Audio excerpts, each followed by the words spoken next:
اعوذ باللہ من الشیطان الرجیم بسم اللہ الرحمن الرحیم السلام علیکم ورحمۃ اللہ وبرکاتہ۔ الحمدللہ آج آغاز کر رہے ہیں 12ویں سپارے کا، لیکچر نمبر 12 ہے۔ سپارہ بھی الحمدللہ ہمارا 12واں ہے۔ 12ویں سپارے میں آج ہم بیان کریں گے سورہ ہود اور سورہ یوسف، یعنی حضرت یوسف علیہ السلام سے متعلق جو سورہ ہے اس کا جتنا حصہ 12ویں سپارے میں موجود ہے انشاءاللہ اس کا بیان پڑھیں گے۔ سب سے پہلے ہمیشہ کی طرح 12ویں سپارے کے ان مضامین کا تھوڑا سا خلاصہ کوئکلی پوائنٹس کی صورت میں آپ کے سامنے بیان کروں گی، جس سے آج ہم ڈسکس کرنے والے ہیں۔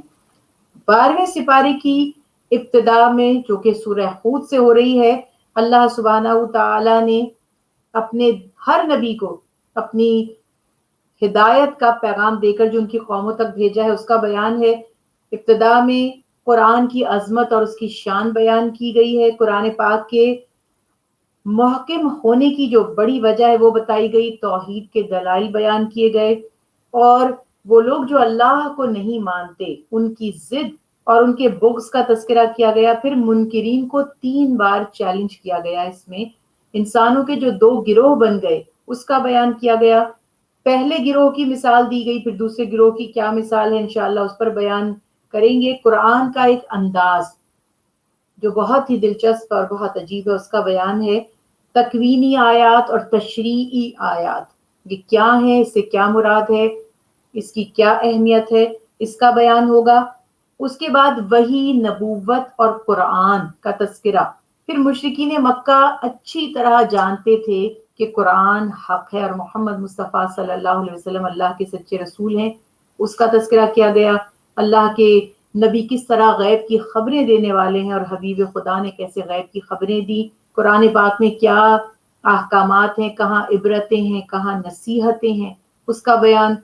مسلمانوں کو تسلی دی گئی اللہ کے پیارے حبیب کو دعوت حق کی ذمہ داریاں نبھانے میں جو غم پہنچتا تھا، آپ صلی اللہ علیہ وسلم کی دلجوئی فرمائی گئی اور ثابت قدمی ہی کی نصیحت کی جاتی ہے، استقامت کا حکم ہے۔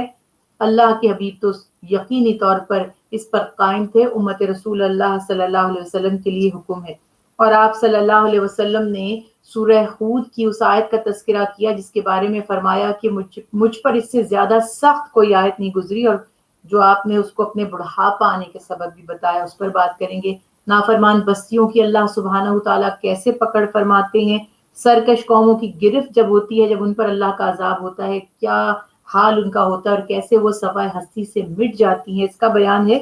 پھر سورہ یوسف شروع ہو رہی ہے۔ ہر صورت کی ہم وجہ تسمیہ کی بات کرتے ہیں کہ نام کیوں ہے، کیا واقعہ ہے، اس کا بیان۔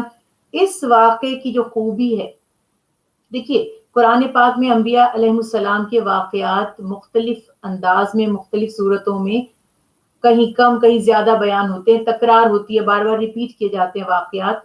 سورہ یوسف کی خاصیت یہ ہے کہ اس میں یوسف علیہ السلام کے جو واقعات بیان کیے گئے ہیں وہ کسی اور جگہ پر بیان نہیں کیے گئے۔ پھر اللہ نے سورہ یوسف میں یوسف علیہ السلام کے قصے کو احسن القصص، یعنی سب سے بہترین قصہ قرار دیا، اس کا بیان ہے، اس پر بیان کریں گے۔ اور یوسف علیہ السلام محمد مصطفیٰ صلی اللہ علیہ وسلم سے کن چیزوں میں کس طرح سے ان میں سملیرٹی تھی واقعات میں، اس کا بیان کریں گے۔ فتح مکہ کے بعد کیسے اللہ کے حبیب نے مشرکین کو معاف کر دیا، جیسے یوسف علیہ السلام نے اپنے بھائیوں کو معاف کیا تھا۔ یہ تمام واقعات انشاءاللہ ہم آج 12ویں سپارے میں ڈسکس کرنے والے ہیں۔ اللہ ہمیں غور و فکر کی، سوچنے سمجھنے کی، اور ہمیشہ کی طرح کہتے ہیں کہ عمل کرنے کی بھی توفیق عطا فرمائے۔ یہی بہت بڑی سعادت ہے، یہ بہت بڑی اللہ سبحانہ وتعالیٰ کی ہم پر رحمت ہے کہ ہم اپنے اوقات اس میں لگا دیں۔ یعنی اللہ نے ہمارے وقت کو جو بہترین حصہ عطا کیا ہے وہ وہی حصہ ہے جو ہم یا تو اللہ سبحانہ وتعالیٰ کی آیات کو سمجھنے میں لگاتے ہیں یا مخلوق خدا کی خدمت میں لگاتے ہیں۔ سورہ ہود کی ابتدا ہو رہی ہے، اور سورہ ہود ظاہر ہے کہ بہت زیادہ ڈیٹیل نہیں ہے، 5 آیات اس کی ہم نے 11ویں پارے میں پڑھ لی تھی، باقی پوری سورت جو ہے وہ 12ویں سپارے میں ہے۔ اس کے بارے میں بھی یہ کہا جاتا ہے کہ مکی صورت ہے، تو آپ کو پتا ہے کہ مکی صورتوں کا جو انداز ہے اس میں عقائد کی، توحید، رسالت اور آخرت کی زیادہ بات کی گئی ہے۔ اس صورت کی ابتدا میں قرآن کریم کی عظیم شان اللہ سبحانہ و تعالیٰ نے بیان فرمائی کہ یہ اپنی آیات، اپنے معانی، اپنے مضامین کے اعتبار سے سب سے زیادہ محکم، مضبوط کتاب ہے۔ اس میں کسی بھی اعتبار سے کوئی اختلاف، کوئی کمی، کوئی خلل، کوئی فساد نہیں ہے۔ ہاں، جہاں کبھی آپ کو یہ سننے میں آتی ہے بات، یا کبھی کوئی اس بارے میں ڈسکس کرتا ہے، یا کبھی کوئی ایسا شخص جو قرآن پر ایمان نہیں رکھتا اور وہ کچھ پوائنٹس نکال کر آپ کے سامنے لاتا ہے اور چیلنج کرتا ہے کہ آپ نے تو کہا تھا اس میں کوئی اختلاف نہیں ہے، اس میں کوئی کمی نہیں ہے، تو یاد رکھیے گا ہمیشہ کہ یہ صرف سمجھنے کی کمی ہے، یعنی یہ ہماری اپنی عقلوں کا فطور ہے، یا یہ ہمارے اپنے سمجھنے میں نقص ہے۔ جب آپ اس کو حقیقتاً دیکھتے ہیں، جانتے ہیں، اس پہ غور و فکر کرتے ہیں اور تحقیق کرتے ہیں، تو الٹیمیٹلی آپ یہ جان جاتے ہیں کہ یہ حکم بالکل برحق ہے، اس میں کسی قسم کی نہ کوئی غلطی ہے اور نہ کوئی اختلاف ہے، صرف ہمیں سمجھنے کی ضرورت ہے۔ یہی بات یہاں پر اللہ سبحانہ و تعالیٰ نے اس قرآن پاک کے بارے میں فرمائی کہ کتاب احکمت آیاتہ، یعنی بالکل واضح ہیں، مدلل ہیں، مضبوط ہیں اور تفصیلاً بیان کی گئی ہیں۔ اللہ سبحانہ و تعالیٰ سے بس اپنے گناہوں کی معافی مانگو، اسی کی طرف رجوع کرو۔ اور آپ کو پتا ہے یہ مبارک دن تو ویسے بھی رحمت کے اور اللہ سبحانہ و تعالیٰ سے اپنی خطاؤں کی معافی مانگنے کے دن ہیں، اور بار بار قرآن پاک ہمیں اس چیز کی طرف لا رہا ہے، ہمیں بار بار دعوت دے رہا ہے۔ اللہ سبحانہ و تعالیٰ ہمیں خود اس طرف بلا رہے ہیں کہ میری طرف آ جاؤ، میں تمہارے گناہوں کو بخش دوں گا۔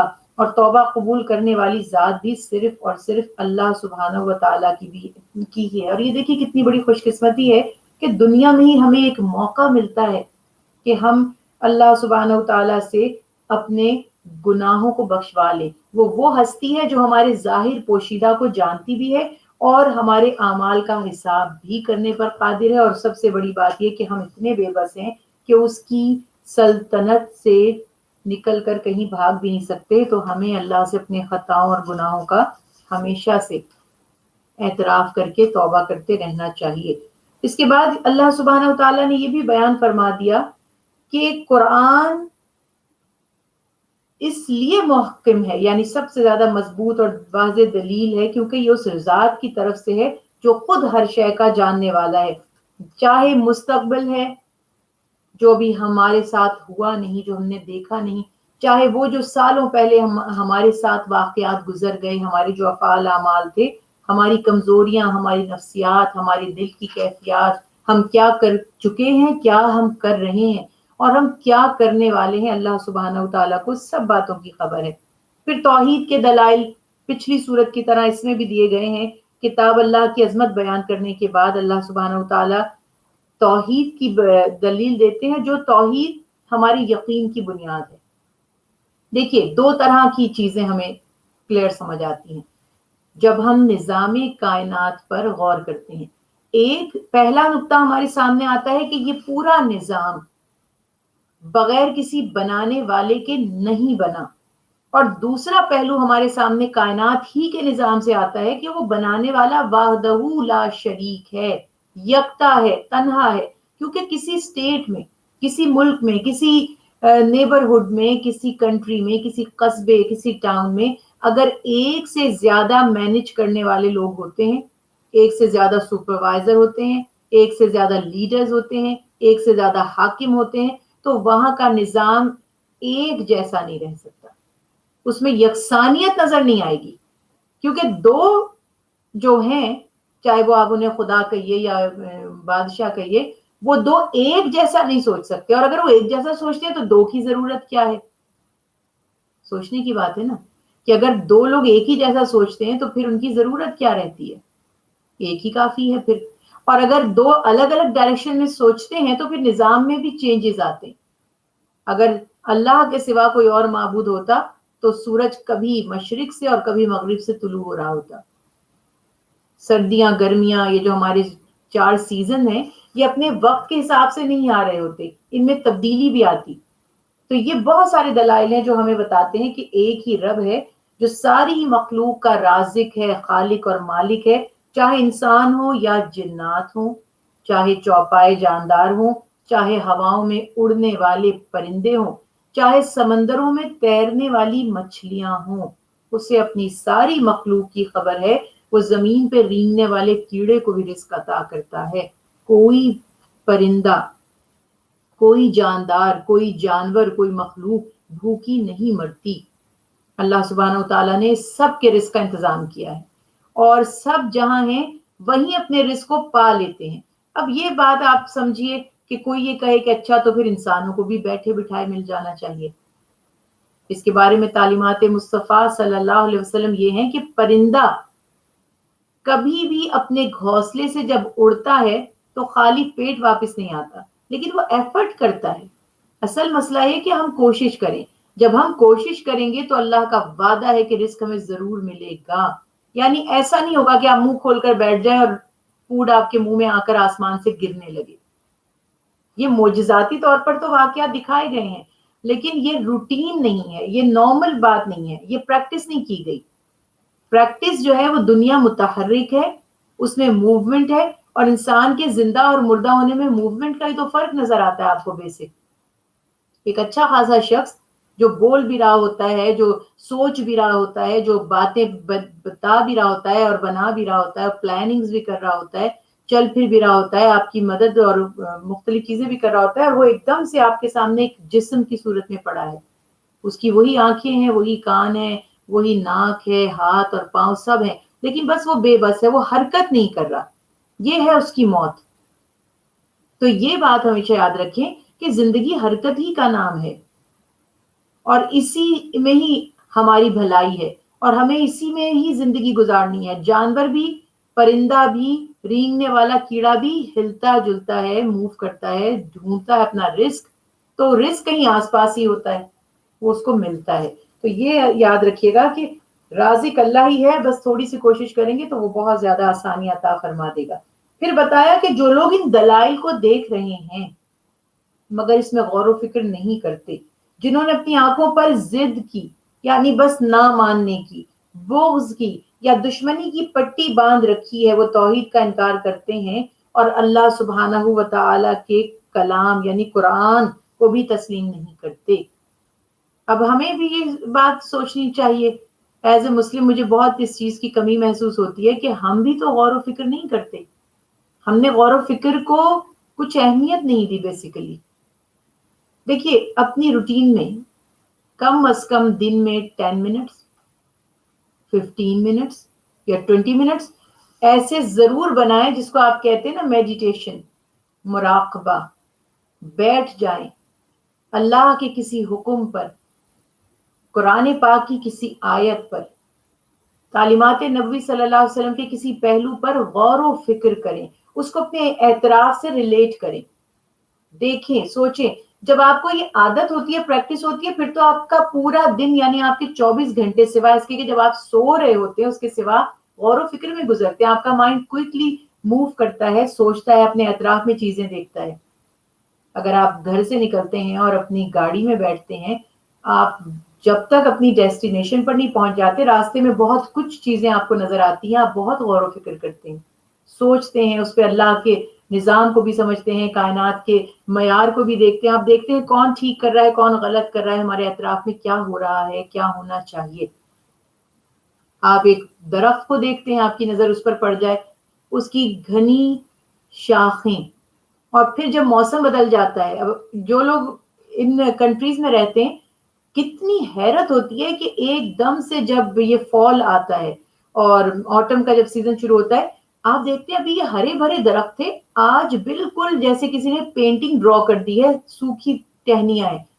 آپ یقین ہی نہیں کرتے کہ یہ ابھی تھوڑے دن پہلے کتنا ہرا بھرا تھا، یا یہ تھوڑے دن کے بعد پھر کتنا ہرا بھرا ہو جائے گا۔ یہ چھوٹی چھوٹی باتیں ہمیں اللہ کی قدرت دکھاتی ہیں۔ ایک دم شدید گرمی جس سے ہم بلبلا رہے ہوتے ہیں، ایک دم سخت سردی ہم کپ کپا رہے ہوتے ہیں، یہ چینجز کیا آ رہے ہیں، کس طرح سے ایک ایک بندے کا اپنا نظام، اس کا سانس لینا، اس کا تھکنا، اس کا سونا، اس کا اٹھنا، اس کا چاقو چوبند ہو جانا، اس کی فیلنگز، اس کی مایوسیاں، اس کی موٹیویشن، ہر چینج اس کو بتا رہا ہے کہ یہ میں کیا ہوں یعنی میرا اپنے اوپر زور نہیں ہے. موڈ چینج ہو رہے ہیں، موسم بدل رہے ہیں، حالات بدل رہے ہیں. تو یہ سب چیزیں، کائنات کا ذرہ ذرہ آپ کو آپ کے رب کی قدرت اور آپ کی بے بسی دکھا رہا ہے. تو پھر جو غور نہ کرے تو کیا کہہ سکتے ہیں اس کو. دیکھیں، یہ غور کرنے سے مجھے بات یاد آئی، آئی کیو لیول کی بات ہے. اب بچپن میں ہم ایک گیم کھیلا کرتے تھے نیوز پیپر میں. وہ کچھ بڑی سی جس کو کہتے ہیں کہ وہ کوئز ٹائپ کا کچھ ایسا ہوتا ہے کہ پزل وغیرہ اس ٹائپ کی کچھ اس کو کہا جاتا تھا. ابھی تو مجھے لفظ بھی یاد نہیں رہے اس کے بارے میں. وہ ایک بڑی سی پینٹنگ بنی ہوئی ہے اور تھوڑی سی کمپلیکیٹڈ ہے. اس میں وہ سب چیزیں موجود ہیں لیکن کچھ اس طریقے سے ہیں کہ ایک دم سے آپ پینٹنگ کو دیکھتے ہیں تو آپ کو نظر نہیں آتی، اور وہ بتاتے ہیں کہ یہ فلاں فلاں چیزیں اس میں ہیں اور آپ نے ان کو ڈھونڈنا ہے. فار ایگزامپل 12 چیزیں ہیں یا 15 چیزیں ہیں. تو اس میں جس کا آئی کیو جتنا اچھا ہوتا ہے، جو جتنا زیادہ کانسنٹریٹ کرتا ہے، کوئکلی نکال لیتا تھا کہ یہ چیزیں یہ سب. اور جو ذرا ویک ہوتا تھا اس چیز میں، اس کو زیادہ دیر لگتی تھی. کچھ لوگ اٹھا کے، نہیں بھائی ہم ان چکروں میں نہیں پڑ رہے، یہ چھوڑو، مجھے الجھن ہوتی ہے، میں یہ نہیں کر سکتا. ایسے مزاج ہوتے ہیں نا. یہی مزاج ہمارا ہے کہ کائنات میں ہر چیز اللہ سبحانہ و تعالیٰ نے ہر دلیل ہمیں دے دی ہے، ہمیں بتا دیا ہے کہ دلیل یہی موجود ہے. اب آپ دیکھنا نہ چاہیں، ڈھونڈنا نہ چاہیں، جستجو نہ کریں تو پھر آپ کو نظر نہیں آئے گی. اور جو جستجو کرتے ہیں، جن کے اندر اتنی معرفت ہے، جن کا آئی کیو لیول اتنا اچھا ہے، وہ فوراً فائنڈ آؤٹ کر لیتے بالکل ٹھیک ہے، وہ ریلیٹ کرتے ہیں چیزوں کو. بس یہی مثال ہے. اللہ سبحانہ و تعالیٰ نے بار بار یہاں پر بیان فرمایا کہ تم صرف ضد کی وجہ سے قرآن پاک کو نہیں مان رہے. پھر آیت مبارکہ 11 اور 13 میں اللہ سبحانہ و تعالیٰ نے منکرین کو 3 مرتبہ چیلنج کیا ہے. یعنی ان کو دلیل دیے جا رہے ہیں قدرت الہیہ میں سے. اللہ سبحانہ و تعالیٰ فرماتے ہیں، یہ پچھلی سپارے میں بھی ہم نے پڑھا تھا، کہ کیا یہ لوگ یہ کہتے ہیں، یعنی منکرین، کہ یہ وہی اس پیغمبر نے، یعنی محمد مصطفیٰ صلی اللہ علیہ وسلم نے، یا آپ سے پہلے بھی جتنے پیغمبر آتے تھے ظاہر انکار کرتے تھے. اللہ کے حبیب کا یہاں پر خاص طور پہ ذکر کیا جا رہا ہے جو پچھلی قوموں کے حالات بتا رہے ہیں. فرمایا کہ کیا تم یہ کہتے ہو کہ یہ محمد مصطفیٰ صلی اللہ علیہ وسلم نے معاذ اللہ خود بنا لیا ہے کلام؟ تو اگر ایسی بات ہے تو ان سے کہہ دیجئے کہ اس جیسی گھڑی ہوئی 10 صورتیں لا کر دکھا دو. دیکھیں پچھلے سپارے میں ہم نے پڑھا تھا بِصُورَةٍ مِّن مِّثْلِهِ، ایک اس جیسی صورت لا کے دکھا دو. اس سے پہلے ان کو کہا گیا تھا کہ 10 صورتیں لا کے دکھا دو. 10 تو کیا لانی تھی، وہ ایک بھی نہیں لا سکے. اور اس کام میں مدد کے لیے اللہ کے سوا جس سے چاہو بلا لو. اس کے بعد اگر یہ تمہاری بات قبول نہ کریں، یعنی پھر بھی نہیں مانتے، تو اے لوگو یقین کر لو کہ یہ وحی صرف اللہ کے حکم سے اتری ہے اور اللہ کے سوا کوئی معبود نہیں. یعنی اگر تم نہیں بنا سکتے تو مان کیوں نہیں لیتے؟ دیکھیے اتنی سمپل دلیل ہے کہ اگر میں نے کوئی کام کیا اور وہ بہت کمپلیکیٹڈ ہے، کوئی چیز ایجاد کر دی، کوئی مشینری ایجاد کر دی، کوئی انجینئرنگ ورک کر دیا، کوئی کمپلیکیٹڈ چیز بنا دی. اب آس پاس بیٹھے ہوئے لوگ، ارے یہ کیا بڑی بات ہے، ہم اس سے اچھا بنا سکتے. تو آپ اس کو کیا کہیں گے؟ بنا کے دکھا دیجئے. اگر اس نے بنا کے دکھا دیا تو سمجھیے کہ آپ نے کوئی کمال نہیں کیا. ایسا تو اور بھی بہت کچھ لوگ اور بھی کر سکتے ہیں. لیکن اگر کوئی آپ کے جیسا نہ کر سکے اور آپ اس کو چیلنج کر دیں، تب اس کو آپ کو ماننا پڑے گا، آپ کی قابلیت کو ماننا پڑے گا. نارمل سی دلیل ہے. جب لوگوں نے یہ دعویٰ کیا کہ کلام اللہ کا نہیں ہے، معاذ اللہ، قرآن اللہ کا کلام نہیں ہے، اللہ نے نہیں بھیجا، جو یہ کہتے ہیں، انہیں ایک بات کہی گئی، اچھا تو تمہارا یہ خیال ہے کہ ایسا کلام انسان بنا سکتا ہے؟ تو ٹھیک ہے، تم ایک کام کرو، اللہ کے سوا، یعنی سوائے اللہ کے، ظاہر اللہ سبحانہ تعالیٰ تمہارے ساتھ نہیں شامل ہوگا اس کام، تم ساری مخلوق، سارے انسانوں کو بلا لو، جس کو چاہو شامل کر لو، پوری دنیا کو اپنے ساتھ ملا لو، اس جیسی 10 صورتیں بنا کر دکھا دو. پھر اس کے بعد ان کو ایک صورت کا بھی چیلنج دیا گیا. بھائی اگر نہیں بنا سکے تو پھر یہ دعویٰ غلط ہوا نا کہ انسان بنا سکتا ہے. اگر ایک انسان کوئی کام کر سکتا ہے اور وہ انسان کے بس کا ہے تو کسی اور انسان کو بھی اس قابل ہونا چاہیے.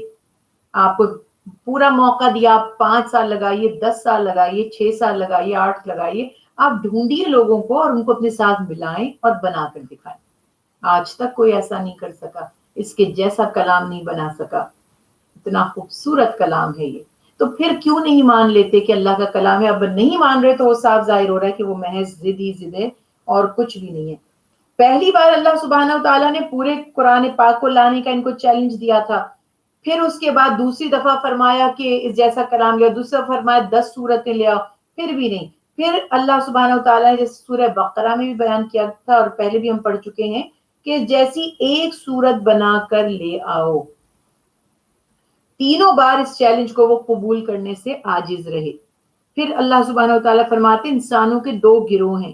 پہلا گروہ وہ ہے جن کی زندگی اور جد و جہد کا جو مرکز ہے، جو ہدف ہے، جو ان کا ٹارگٹ ہے، ان کا جو مین زندگی گزارنے کا مقصد ہے، جو اچیو کرنے کا مقصد ہے، وہ صرف اور صرف دنیا ہے. ان کا پورا فوکس دنیا پر ہے. وہ ہر وقت اسی کو زیادہ سے زیادہ کمفرٹیبل اور بہتر بنانے کی کوشش کرتے رہتے ہیں. ہم اسی طرح سوچتے ہیں نا، ایک زمانہ تھا میرے پاس بائک بھی نہیں تھی، میرے پاس بائسیکل بھی نہیں تھی. آج دیکھو ماشاء اللہ میرے پاس 2 گاڑیاں ہیں، 3 گاڑیاں. یہ ہمارے اپنے یوزلی ڈسکشن ہوتے ہیں کہ میں نے اتنی ترقی کی ہے. ایک زمانہ لوگ کہتے ہیں ہمارے پاس کھانے کو بھی پیٹ بھر کے نہیں ہوتا تھا، ایک ٹائم کھاتے تھے، ایک ٹائم فاقہ کرتے تھے. آج الحمدللہ کتنی اچھی جابز ہے، کتنی انکم ہے، کتنا بینک بیلنس ہے. ایک زمانہ تھا سر چھپانے کے لیے ایک کمرہ بھی اپنا نہیں تھا، اور آج اتنا بڑا گھر ہے.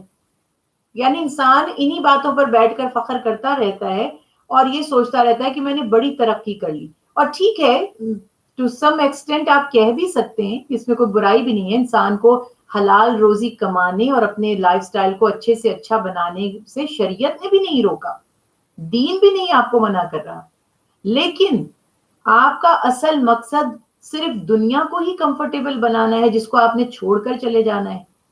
سارا بینک بیلنس، سارے گھر، پراپرٹی، جائیداد، سب کچھ یہیں رہ جاتا ہے.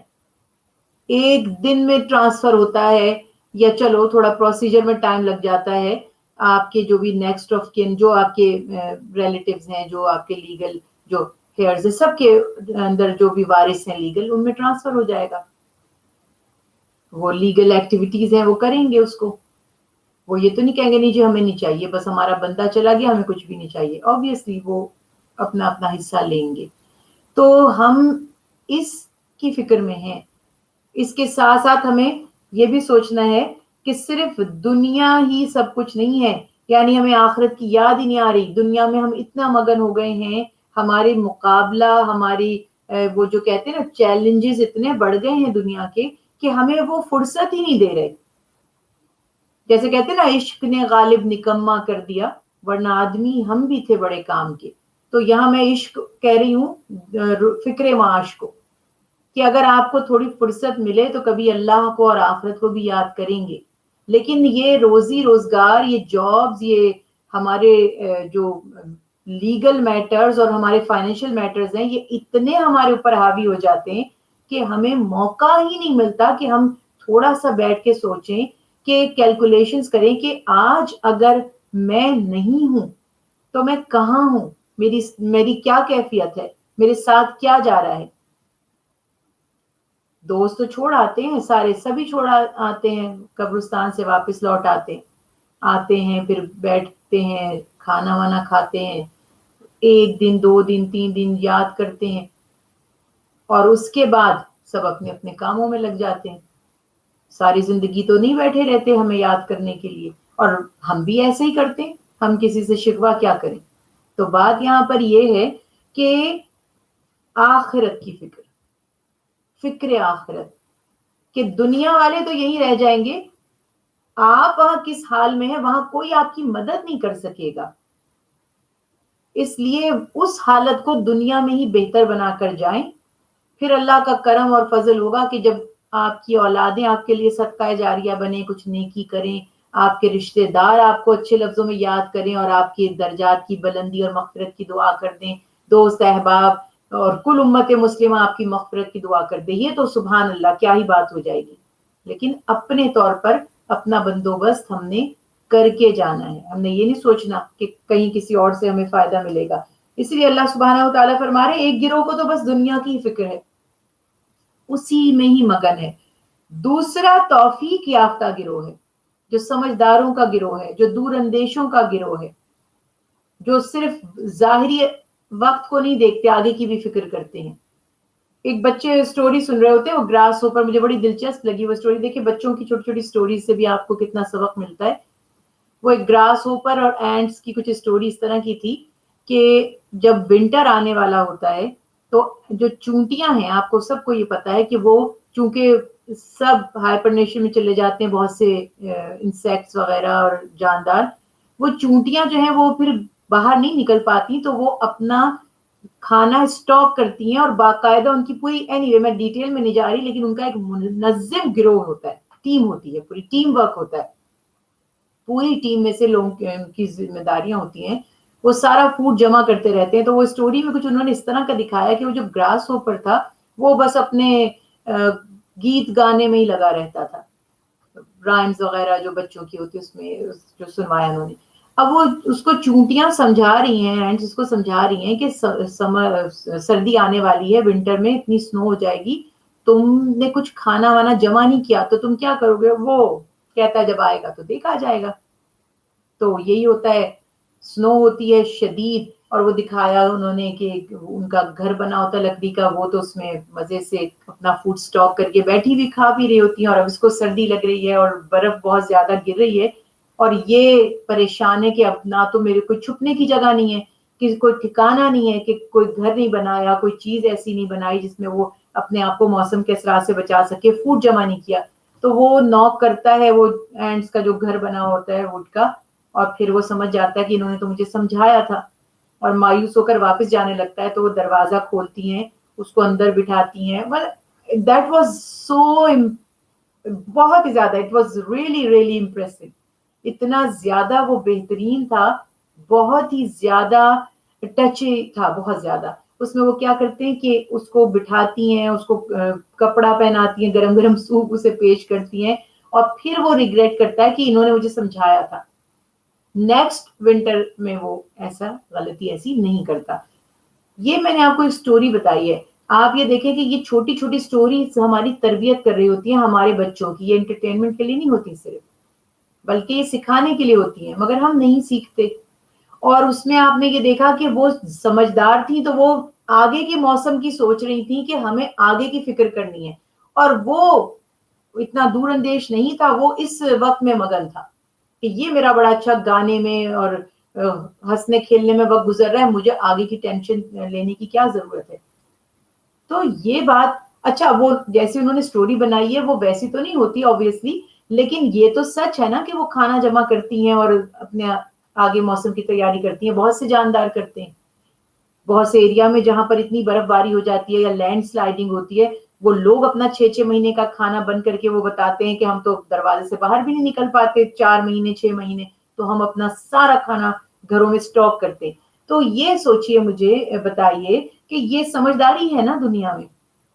بالکل ایسے ہی جو سمجھدار لوگ ہوتے ہیں وہ آگے کی فکر کرتے ہیں. اسی لیے اللہ سبحانہ و تعالیٰ نے جنہیں توفیق عطا فرمائی ہے، جو زیادہ سمجھدار ہیں، وہ کیا کرتے ہیں کہ صرف دنیا کے لیے تگ و دو نہیں کرتے، آگے کی بھی فکر کرتے ہیں. اور اصل فکر ان کی، جو ان کا محور ہے، جو ان کی امپورٹنٹ جس چیز کو وہ دیتے ہیں، جو ان کی فکر ہے، جو ان کی سوچ ہے، وہ دنیا نہیں ہے، وہ آخرت ہے. یعنی مین جو فوکس ہے وہ ان کا آخرت ہے، کہ آخرت سبر جائے. اس لیے اللہ سبحانہ و تعالیٰ فرما رہے ہیں کہ وہ ایسے ہی زندگی گزارتے. آیت مبارکہ 15 سے 17 میں یہ واقعہ بیان کیا گیا.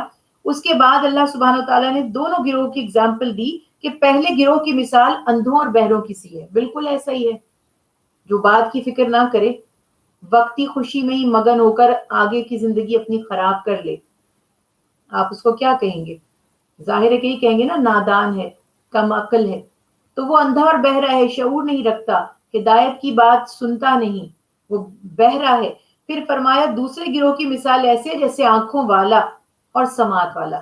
اب یہاں سے آپ کو ایک چیز اور پتا چل رہی ہے کہ دیکھیے قرآن پاک میں بہت سی جگہوں پر مثالیں دی جاتی ہیں تو کچھ الفاظ استعمال کیے جاتے ہیں، جیسے بظاہر ان کے کان تھے مگر اللہ نے فرمایا ایسے جیسے کان نہیں ہیں، کیوں؟ کیونکہ حق بات نہیں سنتے۔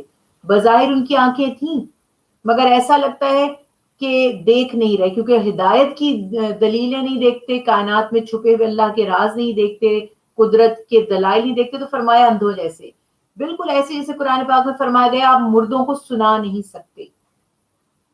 اب اس سے بعض لوگ کہتے ہیں کہ مردہ نہیں سن سکتا، ہوتی ہے نہیں بات کہ قرآن پاک کی آیت کا ریفرنس دینے لگتے، دیکھو اللہ نے فرمایا مردوں کو نہیں سنا سکتے، تو مردہ تو کافر کو کہا ہے اللہ نے، جبکہ صحیح بخاری سے یہ واضح ہے کہ آپ نے غزوہ بدر سے پہلے ایک ایک کافر نے جہاں مرنا تھا اس کا نشان وہاں بنایا، اور جب وہ مر گئے آپ صلی اللہ علیہ وسلم نے ان سے کلام کیا کہ کیا تم سے جو تمہارے جھوٹے معبودوں نے وعدہ کیا تھا وہ پورا ہوا، یا ہم سے جو ہمارے رب نے وعدہ کیا تھا وہ پورا ہوا؟ تو صحابہ کرام رضوان اللہ علیہم اجمعین فرماتے ہیں یا رسول اللہ آپ مردوں سے خطاب کر رہے ہیں، یعنی آپ ان سے بات چیت کر رہے ہیں؟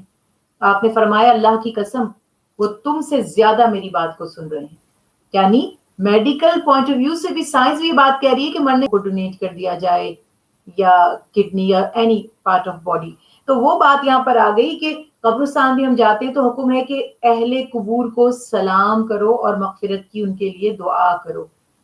تو یہ بات ہمیشہ یاد رکھیے کہ کچھ الفاظ قرآن پاک میں استعمال کیے جاتے ہیں تو اس سے دھوکہ کبھی ہمیں نہیں کھانا چاہیے کہ اچھا اللہ نے تو یہاں یہ فرمایا، اس کے مفہوم کو سمجھنا چاہیے کہ قرآن پاک نے مردہ کافر کو اور زندہ ایمان والے کو کہا، قرآن پاک نے اندھا حق کے نور کو نہ دیکھنے والے کو کہا، قرآن پاک نے بہرا حق بات نہ سننے والے کو کہا، یعنی بظاہر تو وہ اندھے بہرے نہیں تھے، ان کی آنکھیں کام کر رہی تھی، ان کے کان کام کر رہے تھے، لیکن حق ادا نہیں کیا تو وہ نہ ہونے کے برابر ہے۔ اس لیے اس بات کا بھی بائی دی وے بات نکل آئی تو میں نے سوچا کہ واضح کر دوں، خیال رکھا کریں، بہت ہی دل کو حاضر رکھ کر اور بہت ہی وسعت دے کر کشادہ کر کے اللہ کے کلام کو سمجھنا چاہیے، ایک پوائنٹ کو پکڑ کر اسی کے اوپر اٹک نہیں جانا چاہیے۔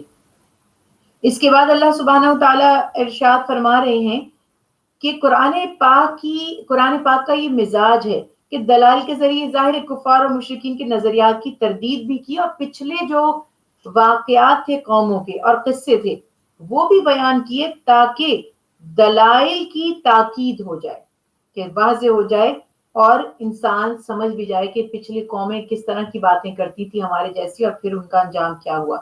انسان کی طبیعت بھی ظاہر ایسی ہے، تبدیلی چاہتا ہے اور وہ بدلتا رہتا ہے اس کا مزاج، تو اللہ تعالیٰ نے قرآن پاک میں تکوینی آیات بھی، یعنی اس حصی اور مادی جہان میں جو تبدیلی آتی ہے نا اس کا خیال رکھتے ہوئے بیان فرمائی ہیں، اور یوں ہی تشریعی یعنی کہ کائنات کے نظام سے بھی مثالیں دی، اور اللہ سبحانہ و تعالیٰ نے اپنے احکامات سے، دین سے، شریعت سے بھی مثالیں دی ہیں، دونوں طرح کا اس میں لحاظ رکھا گیا ہے۔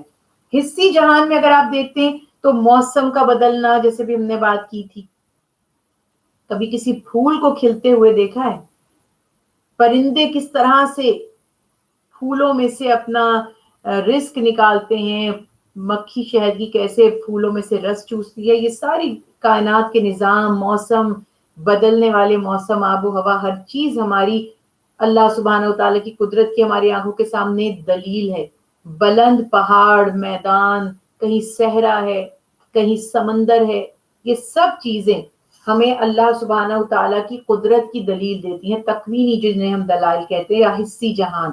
تشریعی جہان میں کیا ہے کہ تشریعی جہان میں مضامین بدلتے رہتے ہیں، احکامات کے ساتھ اللہ سبحانہ و تعالیٰ نے دیگر قوموں کے واقعات بھی بیان فرمائے، دلائل کا جہاں بیان ہے وہاں قصوں کا بھی بیان ہے، جہاں نصیحتیں کی گئی ہیں وہاں جہنم اور دوزخ کا حال بھی بیان کیا گیا ہے، اور وہاں پر جو جہنمی ہیں اور جو اہل جنت ہے وہ کس کس حالت میں ہوں گے وہ بھی بیان کیا گیا۔ جہنم کے مناظر ہیں تو جنت کی بشارت بھی ساتھ ساتھ ہے، وعدہ ہے تو وعید بھی ہے۔ وعدہ اور وعید میں کیا فرق ہے؟ اہل ایمان کے لیے جنت کا وعدہ اور اہل کفر کے لیے دوزخ کی وعید، یعنی عذابوں کی خبریں جو دی گئی ہیں، تو مختلف انداز سے قرآن پاک میں دیکھیے کوئی کسی بھی فیلڈ کا ماہر ہے، کوئی ڈاکٹر ہے، سائنٹسٹ ہے، فلاسفر ہے، شاعر ہے، ادب سے لٹریچر سے دلچسپی رکھتا ہے، انجینئرنگ سے دلچسپی رکھتا ہے، یا وہ اسٹرالوجی سے یا اسٹرانومی سے یا باٹنی سے، کسی بھی فیلڈ کا ہے، جب قرآن پاک پڑھتا ہے تو ہر شخص کے حساب سے اللہ سبحانہ و تعالیٰ نے مثالیں بیان فرمائیں، اور یہی قرآن پاک کی صداقت اور اس کی عظمت کی دلیل ہے۔ توحید اور رسالت کی حقانیت کے دلائل ذکر کرنے کے بعد اللہ سبحانہ و تعالیٰ نے حضرت نوح علیہ السلام کا پھر ذکر فرمایا، حضرت ہود علیہ السلام، حضرت صالح علیہ السلام، حضرت لوط علیہ السلام، حضرت شعیب علیہ السلام، حضرت موسیٰ علیہ السلام، حضرت ہارون علیہ السلام کا ذکر، اور ان کے قصے بھی دوبارہ بیان کیے، ہم اس کی تفصیل میں نہیں جا رہے ہیں۔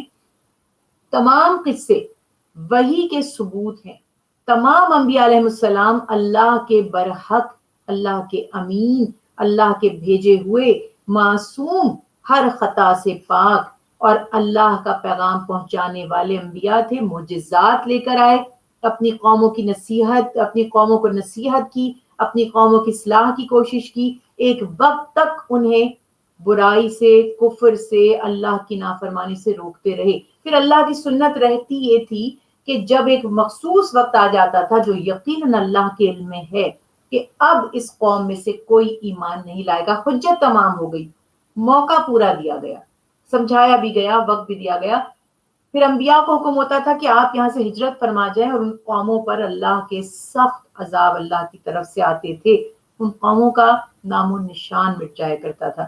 یہ تمام قصے اللہ کے حبیب کیسے جانتے ہیں؟ یہ دلیل نہیں تھی محمد مصطفیٰ صلی اللہ علیہ وسلم کے نبی ہونے کی۔ اللہ سبحانہ وتعالیٰ فرماتے ہیں کہ یہی تو دلیل ہے کہ محمد مصطفیٰ صلی اللہ علیہ وسلم سچے نبی ہیں، اور قرآن معجزہ ہے کہ وہ تمام واقعات جو اتنے 100 سالوں پہلے پیش آئے، اللہ کے حبیب کی آمد سے کئی 100 سینکڑوں برس پہلے کی بھی واقعات جو ہیں وہ واضح طور پر اللہ کے حبیب بیان کر رہے ہیں۔ مشرکین مکہ اچھی طرح جانتے تھے کہ آپ صلی اللہ علیہ وسلم نے کسی سے لکھنا پڑھنا نہیں سیکھا کہ کہیں سے پڑھ کر ہمیں سنا دیے ہوں، یا کسی سے خط و خطابت کے ذریعے پوچھ لیا ہو۔ اچھی طرح جانتے تھے آپ صلی اللہ علیہ وسلم نہ ان کے سامنے کسی سے قرات سیکھی، نہ کتابت سیکھی، نہ لکھنا سیکھا۔ اچھا دیکھیے، اس کے اوپر کبھی پھر بحث کریں گے، یہ مت سمجھے گا کہ اللہ کے حبیب کو پڑھنا لکھنا آتا نہیں تھا۔ اللہ نے فرمایا اقرأ بسم ربک الذی خلق، پڑھیے۔ بات یہ نہیں ہے کہ اللہ کے حبیب لکھنا پڑھنا جانتے نہیں تھے، بات یہ ہے کہ اللہ کے حبیب نے کسی انسان سے لکھنا پڑھنا نہیں سیکھا۔ ذرا اس عقیدے کو، اس کانسیپٹ کو ہم نے اپنے دل و دماغ میں بالکل واضح رکھنا ہے۔ ایسا کوئی علم نہیں جو اللہ نے اپنے حبیب کو عطا نہ فرمایا ہو۔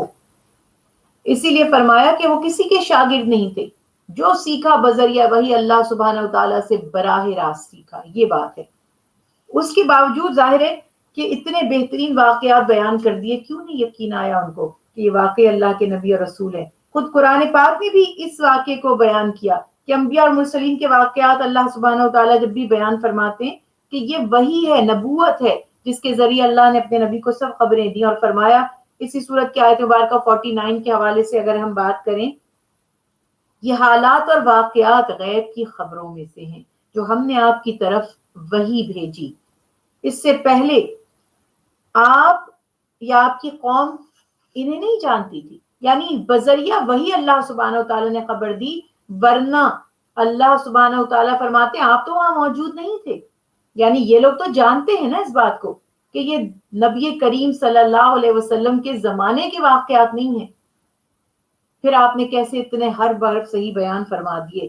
یوں ہی حضرت موسیٰ علیہ السلام اور حضرت ہارون علیہ السلام کا بھی جو قصہ بیان کیا، اس کے بعد فرمایا یہ بستیوں کے تھوڑے سے حالات ہیں جو ہم تم سے بیان کرتے ہیں، ان میں بعض بستیاں تو باقی ہیں اور بعض بالکل صفائے ہستی سے مٹ گئیں، بالکل ختم ہو گئیں۔ ان واقعات میں ایک طرف تو عقل اور سمجھ اور دیکھنے اور سننے والوں کے لیے عبرتیں ہیں، عقل و فہم رکھنے والوں کے لیے، اور دوسرا اس میں بہت خوبصورت نصیحتیں بھی ہیں۔ پھر اللہ سبحانہ و تعالیٰ نے اپنے پیارے حبیب حضرت محمد مصطفیٰ 100 اور اس کے بعد کی آیات میں دیکھیے گا، اللہ سبحانہ و تعالیٰ نے فرمایا کہ اے حبیب آپ اور آپ کے ساتھ جو مخلص اہل ایمان ہیں، کافروں کی ہٹ دھرمی، ان کے کفر، ان کی ضد، ان کے بغض اور ان کے انکار کی پرواہ مت کریں۔ دیکھیے، ایک مبلغ کا وصف کیا ہے؟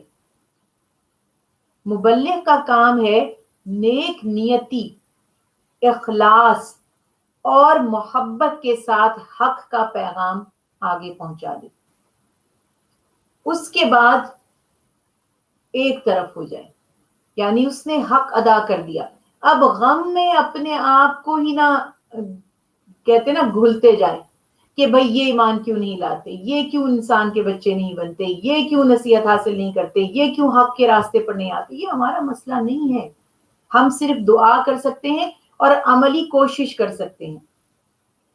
بعض لوگوں کی عادت ہوتی ہے نا، کڑتے رہتے ہیں، ہر وقت کڑتے رہتے ہیں، سم ٹائم ہو جاتا ہے، یہ فیز ہم پہ بھی آتا ہے کہ لوگوں کو کیا ہو گیا، لوگ بے حس ہو گئے، لیکن میں سمجھتی ہوں کہ تھوڑا اپنے اندر مزید ظرف ہمیں پیدا کرنا چاہیے، اور آپ کہتے نا وما علینا الا البلاغ، ہم اپنی ذمہ داری دیانتداری سے پوری کر دیں، ہمارے حصے کا جو کام ہے وہ اتنا ہی ہے، اپنا پارٹ آپ پلے کر دیں، آپ کا رول آپ پلے کریں، آپ ہٹ جائیں، باقی لوگوں کو خود ڈیسائیڈ کرنے دیں۔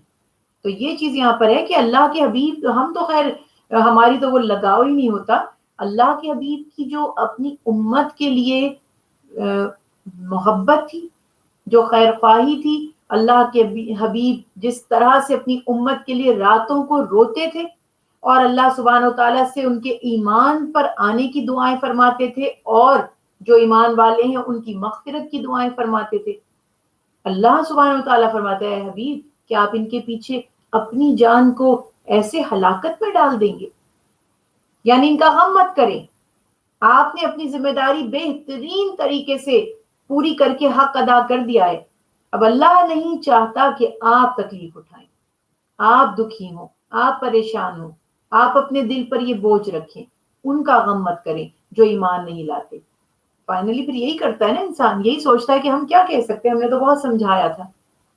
اب اگر خود ہی کوئی نہیں اپنے آپ کو گڑھے میں گرنے سے بچانا چاہتا تو آپ کتنی کوشش کر سکتے ہیں اس کو بچانے کی، یہ بات یاد رکھیں۔ اور بہت اہم ایک بات ہے کہ اللہ سبحانہ و تعالیٰ نے آیت مبارکہ 112 کے حوالے سے میں بات کر رہی ہوں، نبی کریم صلی اللہ علیہ وسلم کو استقامت اختیار کرنے کا حکم دیا، اور اسی بارے میں حضرت ابن عباس رضی اللہ تعالی عنہ فرماتے ہیں کہ نبی کریم صلی اللہ علیہ وسلم فرماتے ہیں کہ اس سے زیادہ سخت مجھ پر کوئی آیت نازل نہیں ہوئی، یعنی کتنی آزمائش ہے، کتنی اور دکھ سہنے ہیں تبلیغ میں، کتنی اور جد و جہد کرنی ہے کہ اللہ سبحانہ و تعالی اپنے حبیب سے فرما رہے ہیں کہ آپ استقامت یعنی اول العزمی سے حق کا پیغام پہنچاتے رہیے، اور آپ صلی اللہ علیہ وسلم فرما رہے ہیں کہ اللہ سبحانہ و تعالیٰ نے فرمایا کہ میں آپ کا سب سے بڑا حامی ہوں، اور اللہ سبحانہ و تعالیٰ ہی آپ کا مددگار ہے، بس آپ صبر کیجیے۔ فَاصْبِرْ فَإِنَّ اللَّهَ لَا يُضِيعُ أَجْرَ الْمُحْسِنِينَ، ایک رول طے ہو چکا ہے۔ دیکھیے اللہ سبحانہ و تعالیٰ نے اپنے پیارے حبیب حضرت محمد مصطفیٰ صلی اللہ علیہ وسلم کو یہ بھی حکم دے دیا کہ آپ اور امت رسول اللہ صلی اللہ علیہ وسلم صبر سے حق کے راستے پر جو ذمہ داریاں دی گئی ہیں ان کو نبھاتے رہیں، اللہ ضرور آپ کی مدد فرمائے گا۔ اور یہاں پر یہ بات یاد رکھیے کہ رسول اللہ صلی اللہ علیہ وسلم انہی آیات کے بارے میں صحابہ کرام رضوان اللہ علیہم اجمعین لکھتے ہیں کہ ایک موقع پر صحابہ نے آپ صلی اللہ علیہ وسلم کے جو بال مبارک ہے سر کے اور داڑھی ریشم مبارک، آپ دیکھتے ہیں کہ اس میں کچھ بال سفید نظر آ رہے ہیں، تو صحابہ کرام عرض کرتے ہیں یا رسول اللہ صلی اللہ علیہ وسلم آپ کے بالوں میں سفیدی آ رہی ہے، تو آپ صلی اللہ علیہ وسلم نے فرمایا مجھے ہود اور اس جیسی دوسری صورتوں نے بوڑھا کر دیا ہے، یعنی امت کی فکر نے، امت کے غم نے مجھے بوڑھا کر دیا ہے، جیسے کوئی ماں اپنے کسی بیٹے کی بربادی پر غم میں مبتلا ہو جائے. ہوتے نا کچھ بچے بری صحبت میں پڑ گئے، اپنی زندگی تباہ کر لی، جرائم کی طرف چلے گئے، نشے کی طرف چلے گئے، اس ماں کی تو زندگی ختم ہو جاتی ہے، اس کی خوشیاں ختم ہو جاتی ہیں، اس کا ہنسنا بولنا ختم ہو جاتا ہے اپنے بیٹے کو اس حال میں دیکھ کر. تو اللہ کے حبیب تو ایک ماں سے کئی گنا زیادہ اپنی امت کے چاہنے والے ہیں. تو اس لیے فرمایا کہ مجھے اس جیسی صورتوں نے بوڑھا کر دیا. اور علماء نے لکھا ہے کہ آپ کا اشارہ سورہ ہود کی اسی آیت کی طرف تھا جس میں آپ صلی اللہ علیہ وسلم کو استقامت کا حکم دیا گیا تھا کہ ابھی اور کتنی جو ہے وہ جدوجہد کرنی ہے، مگر یہ سب ایمان لانے والے نہیں ہیں. اس کے بعد فرمایا کہ اللہ سبحانہ و تعالی نافرمان بستیوں کو اسی طرح پکڑتے ہیں. آیت مبارکہ 102 103 میں حضرت موسیٰ علیہ السلام کی بھی قوم کا جو فرعون کا حال ہوا تھا اس حوالے سے بھی بات ہے کہ موسیٰ علیہ السلام کے واقعے میں بھی بہت زیادہ غور و فکر کی ضرورت ہے کہ فرعون کی مذمت کی گئی اور کہا گیا تمہارا پروردگار جب نافرمان بستیوں کی پکڑ کرتا ہے تو اس کی پکڑ اسی طرح کی ہوتی ہے، بے شک دکھ دینے والی اور سخت. یعنی رسی دراز ہوتی رہتی ہے لیکن جب پکڑ ہوتی ہے تو بہت سخت. ان قصوں میں اس انسان کے لیے یا اس شخص کے لیے عبرت ہے جو آخرت کے عذاب سے ڈرتا ہے. پھر بتایا گیا کہ سرکش قومیں 116 آیت مبارکہ میں بھی واضح کیا گیا کہ عام طور پر کسی قوم پر اس وقت اللہ کا عذاب نازل ہوتا ہے جب اس میں دو خرابیاں پیدا ہو جائیں. خاص وجہ کیا بتائی گئی؟ پہلی خرابی یہ کہ اس میں ایسے درد مند اور ہوش مند لوگ نہیں رہتے جو انہیں فتنہ فساد سے منع کریں، یعنی امر بالمعروف کرنے والے اور نہی عن المنکر کرنے والے نہیں رہتے. جب اجتماعی طور پر بے حسی بڑھ جاتی ہے، مجھے کیا، یہ جانے اس کا کام جانے، غلط کر رہا ہے. کل بھی ہم نے بات کی تھی، آپ کسی میں برائی دیکھیں اس کو نہ منع کریں، اس کا نقصان ہو جائے گا، اس کو فائن لگ جائے گا، پینلٹی دینی پڑ جائے گی، اس کے اوپر کوئی وہ کرمنل آفنس کوئی کر گزرے گا. آپ سوچتے ہمیں کیا. یہ جب سیلفش بیہیویئر آ جائے گا نا اور ہمیں پرواہ نہیں رہے گی کسی کی، تو پوری کی پوری قوم پر اللہ کا عذاب آتا ہے. ایسے خود غرضوں پہ بھی جو خود تو گناہ نہیں کرتے لیکن دوسروں کو بھی نہیں روکتے. دین اسلام کیسا پیارا دین ہے. ہمیں صرف اپنے آپ کو بچا کر محفوظ ہو کر نہیں بیٹھ جانا، ہمیں دوسروں کو بھی بچانا ہے ورنہ ہم بھی عذاب سے نہیں بچ سکتے. اور دوسری خرابی جو بتائی جا رہی ہے کسی قوم کی، حد سے زیادہ عیش پرستی اور گناہوں میں مبتلا ہو جانا. اللہ ہم سب پر رحم فرمائے کہ یہ دو چیزیں تو آج بہت عام ہو گئی ہیں. اللہ ہم سب پر اپنی رحمت فرمائے. اور اللہ سبحانہ و تعالیٰ ارشاد فرماتے ہیں آخر میں اپنے پیارے حبیب کو تسلی دی جا رہی ہے. آیت مبارکہ 120 کے حوالے سے میں بات کر رہی ہوں.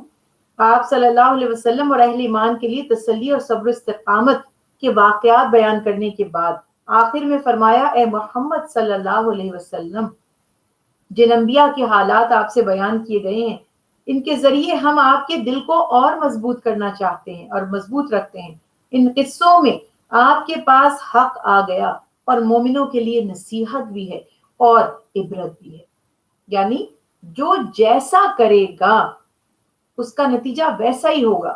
دیکھیے ہمیں چاہیے دوسروں کی بھی خیر خواہی چاہیں اور اپنی کیپیسٹی میں اپنی جو کہنا چاہیے جتنی آپ کی گنجائش ہے، جتنے آپ کے لیے پاسبل ہے، کوشش بھی کریں اصلاح کی.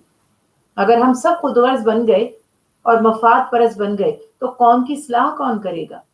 تو یہ بات یاد رکھیے کہ دنیا کا لالچ، مال، اسباب، شہرت، نیک نامی، عزت، ان سب چیزوں سے زیادہ فکر ہمیں اپنی آخرت کی کرنی ہے کہ ہم کچھ ایسا عمل کر جائیں جو اللہ سبحانہ و تعالیٰ کے ہاں ہماری نجات یا ہماری بخشش کا سامان بنے. ادروائز تو اگر ہم اتنے بے حس بن جائیں گے تو پھر تو حال یہ ہوگا کہ ہم اپنی نیکیوں کے باوجود گرفت میں آ جائیں گے. اگلی سورت سورہ یوسف، بسم اللہ الرحمن الرحیم. سورہ یوسف مکی سورت ہے. اس کی خوبصورت بات یہ ہے کہ یہ پوری سورت ہے جس میں یوسف علیہ السلام کا تفصیلی ذکر کیا گیا ہے. اور اس کی یہ بھی جیسے میں نے آپ سے بات کی تھی کہ قرآن پاک میں باقی انبیاء کرام کے واقعات مختلف حصوں میں ہیں. کہیں ایک واقعہ، کہیں اس کا دوسرا واقعہ، کہیں اس کی ڈیٹیل، اس کی مزید ڈیٹیل، کہیں پر اس کو ریپیٹ کیا گیا ہے.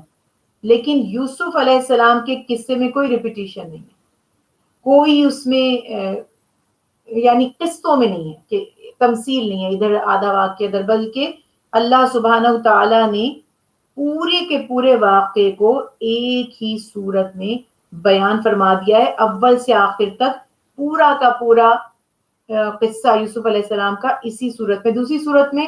دوسری صورتوں میں حضرت یوسف علیہ السلام کا ذکر تو کیا گیا ہے، لیکن ان کے واقعے کا، ان سے ریلیٹڈ کسی معاملے کا تذکرہ نہیں کیا گیا، نام بہرحال موجود ہے۔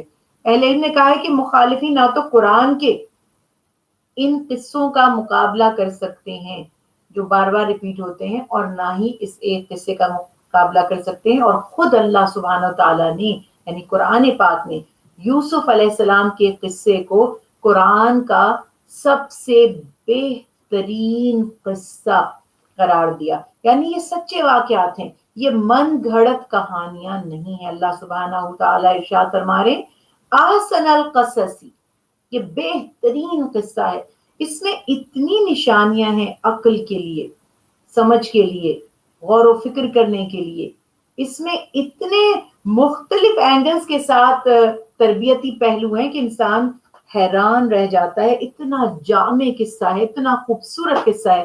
جیسا کہ آپ جانتے ہیں کہ ہم اپنا جو دورہ قرآن پاک کر رہے ہیں تو ہم بہت ڈیٹیل میں نہیں جا رہے، تو اس لیے آپ سمجھتے ہیں کہ ہم اس کے صرف پوائنٹس پہ بات کریں گے، اور الحمدللہ میں سمجھتی ہوں کہ اللہ توفیق دے گا، سمجھنے کے لیے یہ کافی ہوں گے۔ سب سے بڑی بات دیکھیے، جامعیت کے اعتبار سے اگر دیکھیں اس قصے میں کیا کیا ہے وہ میں آپ کے سامنے بیان کرتی ہوں، اور یہ تو اتنا کلیئر اور واضح قصہ ہے کہ اگر آپ اس کا ترجمہ بھی خود پڑھ لیں گے تو یہ نہیں ہوگا کہ آپ کہنے جی ہمیں سمجھ نہیں آیا، ہمیں کسی عالم کی ضرورت ہے جو اور تشریح کر دے، یعنی بیسک آپ کے سامنے سب بالکل کلیئر ہوگا۔ باقی تو ظاہر ہے حکمتیں تو اس کی اور کئی نکلتی آتی ہیں، بات سے بات نکلتی ہے۔ اس میں دیکھیں دین کی بھی بات کی گئی ہے، دنیا کی بھی، لو اینڈ لسٹ کیا فرق ہے اس میں، اس صورت میں یہ اپنے ینگ بچوں کو ذرا بتایا کریں، خاص طور پر آج کل بڑی محبتوں میں مبتلا رہتے ہیں نا، یعنی ماں سے محبت نہیں ہوتی اتنی جس نے پیدا کیا، باپ جس نے پرورش کی، بہن بھائی جن کے ساتھ رہے، لیکن کبھی بھی کسی سے بھی ہو جاتی ہے، تو بہرحال ان کو یہ بتائیں کہ لو اور لسٹ میں فرق کیا ہے۔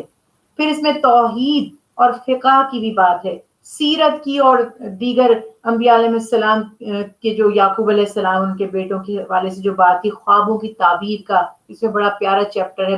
ہم خوابوں کی تعبیر کو کیا جانتے ہیں؟ خوابوں کی تعبیر ہر شخص نہیں نکال سکتا، یہ اتنا بڑا علم تھا کہ معجزے کے طور پر یوسف علیہ السلام کو دیا گیا تھا کہ 100% صحیح خواب بتانا، اس کی صحیح تعبیر بتانا، یہ حضرت یوسف علیہ السلام کا معجزہ تھا۔ اس صورت میں سیاست کی اور حکومت کی بھی بات کی گئی ہے، کیا اس کے رموز ہیں، کیا کمپلیکیشنز ہیں، انسانی نفسیات کیا ہیں اس کا بھی تذکرہ ہے، معاشی خوشحالی کس طرح، یعنی آپ اپنی اکانومی کو کیسے بہتر بنا سکتے ہیں، وہ بھی یہاں پر تدبیریں بتائی جا رہی ہیں۔ حسن عشق کی جو باتیں ہیں وہ بھی کی گئی ہیں، زہد اور تقوی کسے کہتے ہیں وہ بھی دکھا دیا گیا، نفس کسے کہتے ہیں اور نفس کو قابو کرنے والے کیسے ہوتے ہیں، انبیاء اور صالحین کا بھی تذکرہ کیا گیا، ملائکہ کرام کا، پرندوں کا بھی ذکر کیا گیا، جنوں کا اور انسانوں کا بھی ذکر کیا گیا، چوپایوں کا، شیاطین کا بھی اس میں ذکر ہے، بادشاہوں کا، تاجروں کا، عالموں کا، جاہلوں کا بھی تذکرہ کیا گیا۔ اس طرح سے ہر طرح کا واقعہ، راہ راست سے ہٹ جانے والی خواتین کیسے مکر و فریب کرتی ہیں، کس طرح ہیلے بناتی ہیں وہ بھی بیان کیا گیا، گمنامی اور شہرت دونوں پہلو ایکسٹریم پہ کیسے پہنچ جاتے ہیں اس کا تذکرہ ہے، غربت کا ہے، دولت کا ہے، عزت اور ذلت، صبر اور ثبات، بندگی اور نفسانی خواہشات، ہر چیز اپنے بہترین طریقے سے مثالوں کے ساتھ سمجھائی جا رہی ہے۔ یوسف علیہ السلام کے حالات اور واقعات کی ایک خوبی اور بھی ہے کہ آپ صلی اللہ علیہ وسلم کی حیات مبارکہ سے بہت سی چیزوں میں مشابہت ہے، ریزمبلنس ہے۔ حضور اکرم صلی اللہ علیہ وسلم اور ان کے مخالفین کے حال اور مستقبل کا بھی پورا نقشہ کھینچا گیا ہے، یوسف علیہ السلام کی طرح، جیسے یوسف علیہ السلام سے ان کے بھائیوں نے حسد کیا اور انہیں کنویں میں ڈال کر آ گئے کہ والد ان کو زیادہ چاہتے ہیں اور پسند کرتے ہیں، ایسے ہی ہمارے نبی حضرت محمد مصطفیٰ صلی اللہ علیہ وسلم کے ساتھ ان کے قریشی بھائیوں نے حسد کیا اور ان کے قتل کے منصوبے بنانے لگے، اور آپ صلی اللہ علیہ وسلم کو مکہ چھوڑنا پڑا، آپ نے ہجرت فرمائی، 3 دن تک غار ثور میں رہنا پڑا، جیسے یوسف علیہ السلام کنویں میں رہے تھے، بہت سے واقعات سے ملے ہیں، پھر ہجرت فرمائی اور عروج حاصل ہوا۔ ایسے ہی یوسف علیہ السلام بھی جب کنویں سے نکال دیے گئے، عزیز مصر کے پاس رہے، کچھ آزمائشوں سے گزرنے کے بعد پھر وہ حاکم بنا دیے گئے اور سربراہ بن گئے۔ فتح مکہ کے بعد اہل قریش نبی کریم صلی اللہ علیہ وسلم کے سامنے شرمندہ تھے۔ آپ صلی اللہ علیہ وسلم نے پوچھا، بتاؤ آج تمہارے ساتھ کیا سلوک کروں؟ کہتے ہیں آپ نیک بھائی ہیں اور نیک بھائی کے بیٹے ہیں، یعنی آپ کے والد کی بھی بہت عزت کیا کرتے تھے، حضرت عبداللہ کی۔ آپ نے فرمایا آج میں تم سے وہی بات کہوں گا جو میرے بھائی یوسف نے، بھائی یعنی انبیاء علیہ السلام اس حساب سے بھائی ہے ایک دوسرے کے لیے، اپنے بھائیوں سے کہی تھی، اور فرمایا لا تثریب علیکم الیوم، آج تم سے کوئی مواخذہ نہیں، یعنی میں نے معاف کیا، کوئی پکڑ نہیں تمہاری۔ تو بہت سی سملیرٹیز یہاں پر آ جاتی ہیں، اور بہت ہی حسین اور بہت ہی خوبصورت واقعہ ہے۔ 12ویں اور 13ویں دونوں سپاروں میں یہ واقعہ مشتمل ہے، اور بہت ہی خوبصورت تسلسل کے ساتھ واقعہ بیان کیا جا رہا ہے۔ حضرت یعقوب علیہ السلام کے 12 بیٹے تھے، حضرت یوسف علیہ السلام ان میں سے کہتے ہیں غیر معمولی طور پر بہت حسین تھے، اور حسن سے بھی زیادہ آپ کی نیک سیرتی قابل توجہ ہے، بہت فرما بردار، نہایت معصوم اور سچے خواب دیکھنے والے، اور ان کی سیرت اور صورت دونوں کی وجہ سے، اور 12 دیکھیں ماں باپ کے لیے ہم یوں تو نہیں کہہ سکتے نا کہ ماں باپ کو خوبصورت بچہ زیادہ اچھا لگتا ہے، بہرحال ان کی نیک نیتی کی وجہ سے اور ان کی فرما برداری کی وجہ سے یوسف علیہ السلام اپنے والد کے بہت قریب تھے، اور عمر میں بھی دوسرے بھائیوں سے یہ 10 بھائی الگ تھے، اور یہ 2 بنیامین اور یوسف علیہ السلام یہ سب سے کم عمر بھی تھے، بہت چاہتے تھے والد۔ محبت کی وجہ آپ کا اور آپ کے بھائی بنیامین کا سب سے چھوٹا ہونا بھی تھا، جبکہ دونوں کی والدہ بھی بتاتے ہیں کہ انتقال کر چکی تھیں۔ چھوٹے بچے سے ظاہر محبت فطری ہے، اور اسی کی مثال ہمیں حضرت حسن رضی اللہ تعالیٰ عنہ کی بیٹی سے سوال کیا گیا کہ آپ کو اپنے بچوں میں سب سے زیادہ کون محبت، کس سے محبت ہے؟ بڑا پیارا جواب ہے، اور مائیں اس جواب کو بہت اچھی طرح سمجھتی ہیں، یہ ماؤں کی نفسیات ہے۔ جواب دیتی ہیں چھوٹے سے پیار ہے جب تک وہ بڑا نہ ہو جائے، یعنی سب سے چھوٹا جو ہے وہ سب سے زیادہ پیارا ہے، غائب سے جب تک واپس نہ آ جائے، یعنی ماؤں کی عادت ہوتی ہے جو بچہ پاس ہوتا ہے نا اس سے زیادہ جو نظر نہیں آ رہا ہوتا اس کی فکر میں ہوتی ہے، اور بیمار سے جب تک وہ تندرست نہ ہو جائے، بالکل جو بچہ بیمار ہے ماں کا دل اس کی طرف زیادہ تکلیف میں ہوتا ہے، اس کی طرف سے فکر میں ہوتا ہے، زیادہ محبت کرتی ہیں۔ محبت کی وجہ سے یہ جو ایک رویہ تھا، بہرحال حضرت یوسف علیہ السلام کے والد بھی ان کو چھوٹا ہونے کی وجہ سے چاہتے تھے، تو ان کے بھائیوں میں حسد پیدا ہوا۔ یہ حسد بھی کتنی بری چیز ہے، اس لیے اللہ کے حبیب نے فرمایا رائی کے دانے کے برابر بھی اگر تمہارے دل میں حسد ہوگا تو تم جنت میں نہیں جا سکو گے۔ تو بہانہ بنا کر ایک کہ تفریح کے لیے جا رہے ہیں، شکار کے لیے جا رہے ہیں، ہم یوسف کو بھی لے جاتے ہیں، لے گئے۔ خیر میں ڈیٹیل میں نہیں جاتی ہوں، آپ کو مختصر بتاتی ہوں کہ وہاں جا کر حضرت یوسف علیہ السلام کو وہ تو کہہ رہے تھے جان سے مار دیتے ہیں، ایک بھائی کو تھوڑا رحم آ گیا، اس نے کہا نہیں مارنے کی کیا ضرورت ہے، کنویں میں لٹکا دو، خود ہی کوئی قافلہ آئے گا، اس زمانے میں بھی انسان بکا کرتے تھے، خود ہی لے جائیں گے اس کو کسی جگہ بیچ دیں گے، وہ تو بچہ تو مال غنیمت کی طرح ہاتھ آ جائے گا، وہ اعلان تھوڑی کرائیں گے کہ کس کا بچہ ہے پہنچا دیں وہاں پر، تو لے جاتے تھے بیچ دیا کرتے تھے۔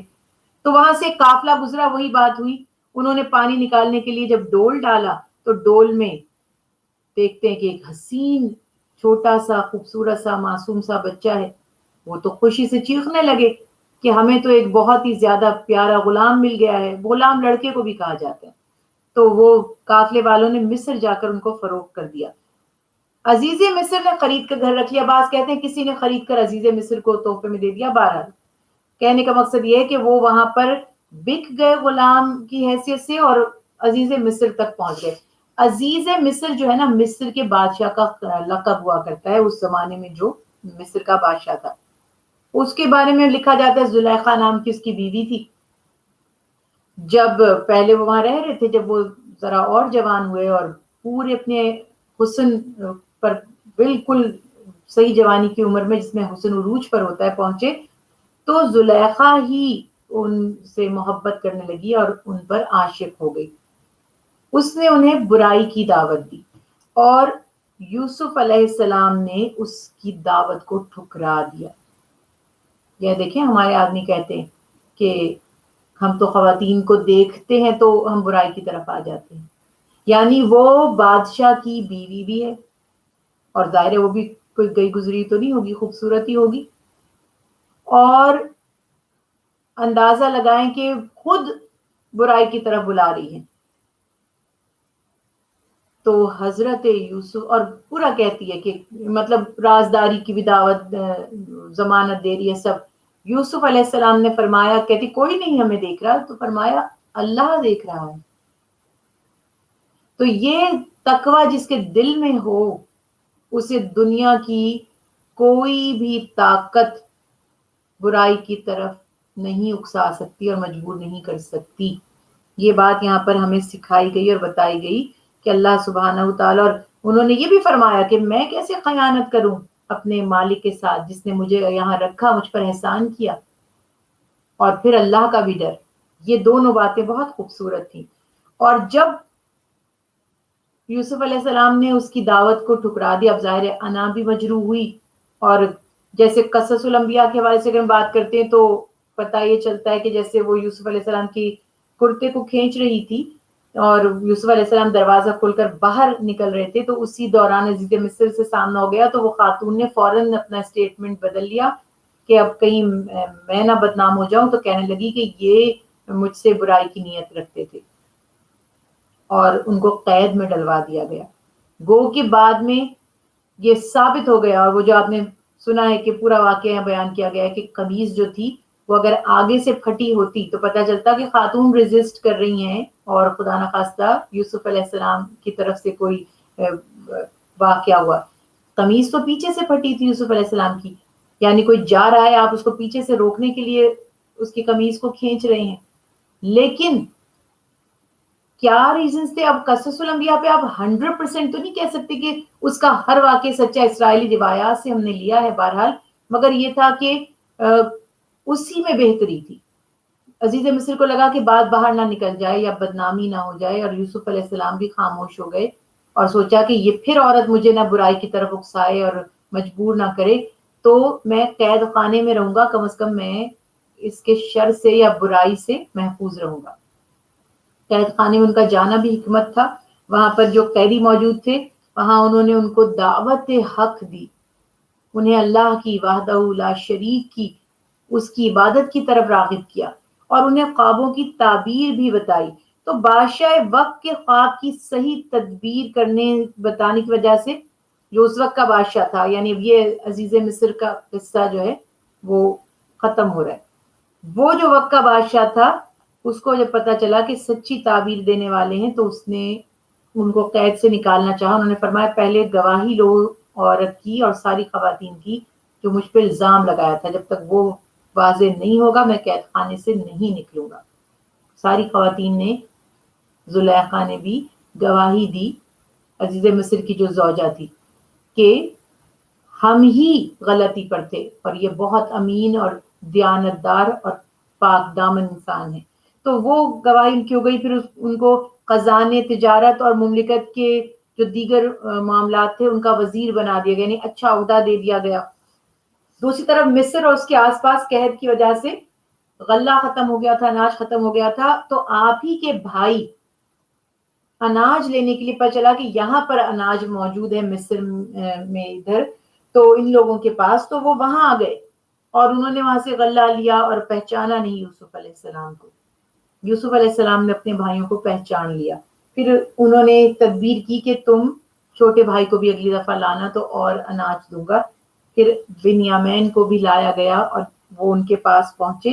یوسف علیہ السلام نے ان سے ملاقات کی اور ان کو بتایا کہ میں تمہارا بھائی ہوں. اور پھر بہت ہی خوبصورت واقعہ, انشاءاللہ آگے بھی تھوڑا اس کو 13 سپارے میں بھی پڑھیں گے. پھر دونوں نے ملاقات کی, خوش ہوئے. پھر یوسف علیہ السلام کے جو والدین تھے انہیں بھی مصر میں بلایا گیا, وہ بھی پھر مصر میں ہی آ کر آباد ہو گئے. اللہ سبحانہ تعالیٰ نے ایک بہت بڑی آزمائش سے یوسف علیہ السلام کو نکال کر بہت ہی بلند مقام اور مرتبے پر پہنچا دیا. اور وہ خواب جو یوسف علیہ السلام نے اپنے بچپن میں دیکھا تھا کہ ایک سورج ہے اور ایک چاند ہے اور 11 ستارے ہیں جو سجدہ کر رہے ہیں ان کے سامنے۔ وہ خواب پورا ہوا، آپ کے والدین اور بھائی سب نے حضرت یوسف علیہ السلام کی عظمت کو دیکھ بھی لیا اور تسلیم بھی کر لیا۔ اللہ سبحانہ وتعالیٰ جو کچھ ہم نے پڑھا، جو سنا، اسے سمجھنے، اس پہ غور و فکر کرنے کی توفیق عطا فرمائے۔ وما علینا الا البلاغ۔ اللہم صلی علی محمد وعلی آل محمد کما صلیت علی ابراہیم وعلی آل ابراہیم انک حمید مجید۔ اللہم بارک علی محمد وعلی آل محمد کما بارکت علی ابراہیم وعلی آل ابراہیم انک حمید مجید۔ یا الہ العالمین، یا خیر الناصرین، جو کچھ ہم نے پڑھا یا اللہ جو سنا، ہر غلطی کو معاف فرما کر، ہر کمی کو پورا فرما کر اسے اپنی بارگاہ میں قبول فرمائیے۔ اس کا اجر، اس کا ثواب پیارے حبیب حضرت محمد مصطفیٰ صلی اللہ علیہ وسلم، کل انبیاء اہل بیت اطہار، ازواج مطہرات و صحابہ کرام، بزرگان دین کو، کل مومن مومنات، مسلمین مسلمات کو، خصوصاً میری والدہ اور ہم سب کے گھروں کے مرحومین کو اس کا اجر و ثواب عطا فرمائیے۔ ہمارے اساتذہ کرام، دوست احباب جو دنیا سے چلے گئے ہیں، اللہ ان کو اس کا اجر و ثواب عطا فرمائیے۔ ہم سب کو، ہماری قیامت تک کی آنے والی نسلوں کو اس کا اجر و ثواب اور برکت نصیب فرمائیے۔ ہمارے گھروں میں جو بیمار ہیں انہیں صحت کاملہ عطا فرمائیے۔ جو بے اولاد ہیں ان کو صالح اولادیں نصیب فرمائیے۔ جو صاحب اولاد ہیں یا اللہ، ان کی اولادوں کو اپنا اور ان کے والدین کا فرما بردار بنا دیجیے۔ بری عادتوں، بری صحبتوں، لڑائی جھگڑوں سے، گمراہی سے، ہر شر سے، ہر برائی سے محفوظ فرمائیے۔ ہمیں جسم و جان سے، مال اسباب سے کسی کا محتاج نہ فرمائیے، صرف اپنا محتاج رکھیے۔ ہماری ہر جائز حاجت کو اپنی رحمت سے پورا فرما دیجیے۔ یا اللہ، ہماری مشکلوں کو اپنی رحمت سے آسان کر دیجیے۔ کل امت مسلمہ پر اپنا خصوصی فضل فرمائیے۔ ہماری جان و مال، عزت آبرو اور ایمان کی حفاظت فرما کر اللہ ہماری صفوں میں اتحاد پیدا کر دیجیے۔ یا اللہ، پوری دنیا کے انسانوں کو ہر وبا، ہر مصیبت، ہر طوفان، ہر فساد، ہر فتنے سے محفوظ و معمون کر دیجیے۔ کل دنیا کو اپنی اطاعت کرنے والا، اللہ اپنی فرما برداری کرنے والا، ایمان لانے والا بنا دیجیے۔ ہم سب کو ہر شر سے، ہر وبا، ہر بلا سے اپنی پناہ میں رکھیے۔ کلمے پر، ایمان پر خاتمہ بالخیر عطا فرمائیے۔ قبر کے عذاب، جہنم کی آگ سے محفوظ رکھیے۔ روز محشر اپنا، اپنے پیارے حبیب کا دیدار اور اپنے محبوب کی شفاعت نصیب فرمائیے۔ جتنی بہنوں، جتنے بھائیوں نے دعاؤں کے لیے کہا، جو دکھی پریشان حال ہیں، اللہ پوری امت کے لیے آپ سے دعا گو ہیں، سب پر اپنا فضل، اپنا کرم، اپنی رحمت نازل فرمائیے۔ آمین اللہم آمین۔ ربنا تقبل منا انک انت السمیع العلیم وتب علینا انک انت التواب الرحیم۔ سبحان ربک رب العزت عما یصفون والسلام علی المرسلین والحمد للہ رب العالمین برحمتک یا ارحم الراحمین۔ جو کچھ ہم نے پڑھا، جو سنا، اللہ اپنی بارگاہ میں سے قبول فرمائے، عمل کی توفیق دے انشاءاللہ۔ کل پھر آپ سے ملاقات ہوگی، اس وقت تک کے لیے اجازت دیجیے۔ فی امان اللہ۔ السلام علیکم ورحمۃ اللہ وبرکاتہ۔